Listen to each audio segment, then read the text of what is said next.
नमस्कार मंडळी. बऱ्याच ठिकाणी मका पिवळा पडतोय, लाल पडतोय आणि या पद्धतीचे अनेक फोटो शेतकरी आम्हाला मक्याचे पाठवतायत.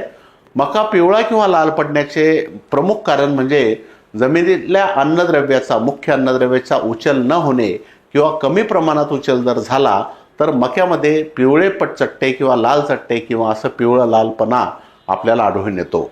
यासाठी सगळ्यात कमी खर्चाचा आणि सोपा उपाय म्हणजे 19-19-19 याचा फवारा 75 ते 100 ग्रॅम प्रतिपंप असा आपण मक्यावर फवारा दिला तर ताबडतोब ती उणीव पूर्ण होऊ शकते.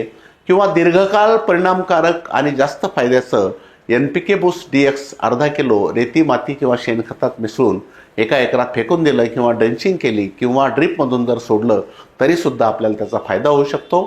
तर त्वरित आणि लगेच परिणामकारक पाहिजे असेल तर 19-19चा फवारा अशा मक्यावर द्या. किंवा दीर्घकाळापर्यंत भरपूर दिवसापर्यंत नियंत्रण पाहिजे असेल आणि अन्नद्रव्याचा उचल चांगला करायचा असेल तर NPK बूस्ट DX याचा वापर आपण अर्धा किलो प्रति एकर करा. धन्यवाद.